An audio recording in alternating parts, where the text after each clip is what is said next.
Hello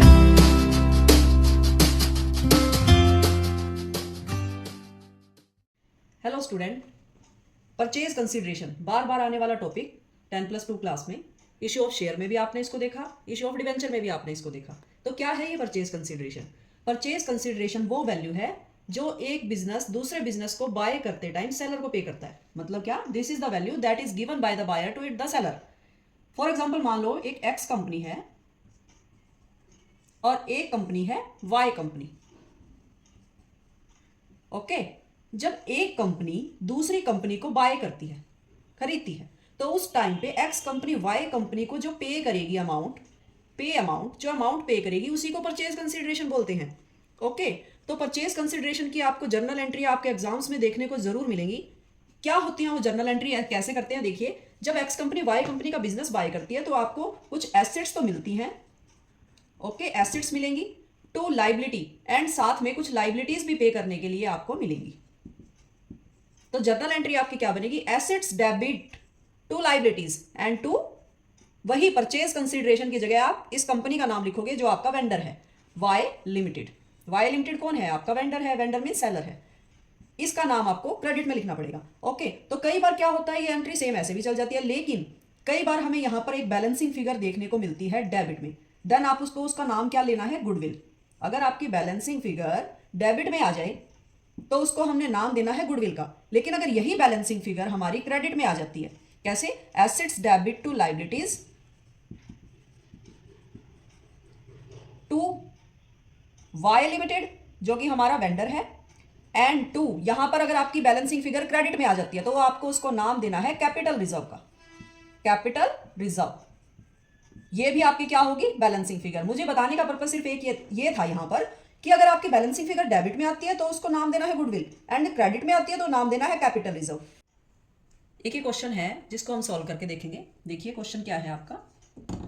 Reliance company purchased an assets of 5 lakh and took over liability of 90,000 at an agreed value of 3,80,000। तो ये agreed value क्या है? यही आपका परचेज कंसिडरेशन है जो रिलायंस कंपनी को पे करना है अपने वेंडर को।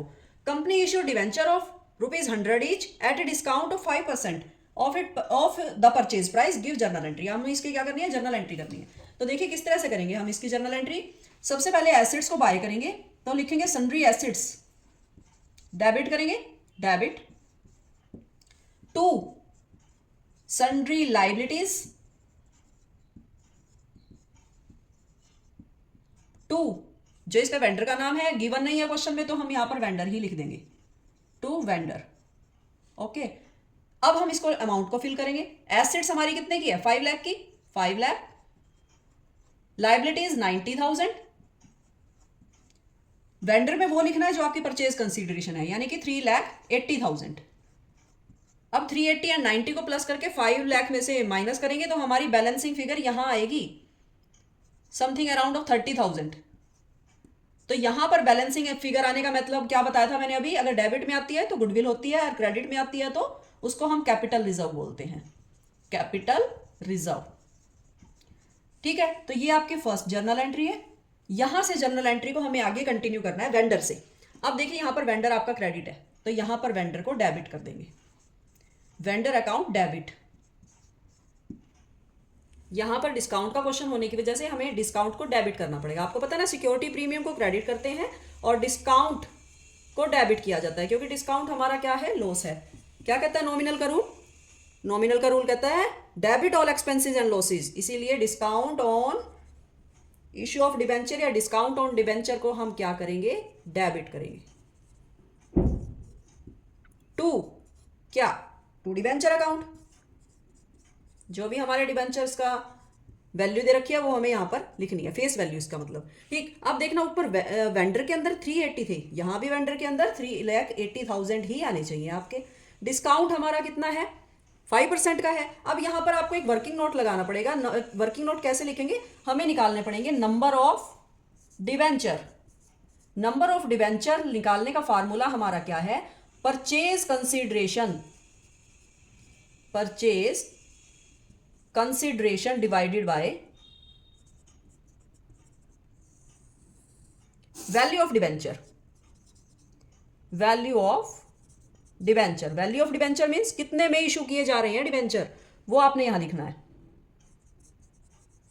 जैसे कि देखिए हमारी परचेज कंसिडरेशन यहां पर कितनी है, 3,80,000 की है, 3,80,000 की है, और ये डिबेंचर हमारे 95 पे इशू किए जा रहे हैं, तो 95 से आपने इसको डिवाइड करना है। ओके, कितना आ जाएगा, ये आएगा हमारा 4,000 डिबेंचर, 4,000 डिबेंचर। ये क्या है, ये 4,000 डिबेंचर हमारे डिबेंचर की वैल्यू है जिसपे हमने वेंडर को पेमेंट करनी है। अब यहाँ पर इस पेमेंट से हम यहाँ लिखेंगे, देखिए वेंडर के अंदर हम लिखेंगे 4,000 मल्टीप्लाई 95, क्योंकि हमने डिस्काउंट पे इशू किए हैं, और डिस्काउंट की वैल्यू कितनी है, 4,000 मल्टीप्लाई 5 रुपीज़ है, और यहाँ क्या आएगा, यहाँ face value 4,000 multiply 100, face value क्या है डिबेंचर की 100, यहाँ पर कितना आ जाएगा 20,000, एंड यहाँ कितना आएगा 4 लाख। अब यहाँ पर एक छोटा सा चेंज, मैं आपको सारी कंडीशंस बता देती हूँ। यहाँ पर देखिए हमने डिबेंचर बाय चांस डिस्काउंट पे इशू किए, अगर ये प्रीमियम पे भी होता ना, फॉर एग्जांपल मान लो 100 का डिबेंचर है और वो हमने 25% प्रीमियम पे इशू किए, प्रीमियम पे, तो 100 का 25 कितना हुआ 25, इसका मतलब हमारे डिबेंचर 100 वाला 125 में इशू हुआ है।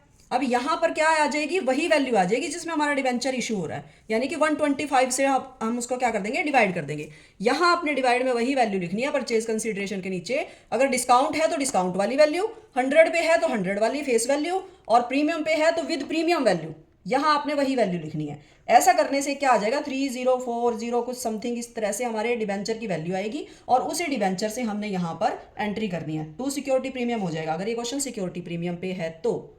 ओके, तो कुछ क्वेश्चन इसके ट्राई करना जो आपकी बुक में गिवन है। इसको बोलते हैं परचेज कंसिडरेशन, यानी कि बायर जब सेलर को पेमेंट करेगा तो कैश के अलावा अदर देन कैश या तो शेयर्स इशू करेगा या डिबेंचर इशू करेगा।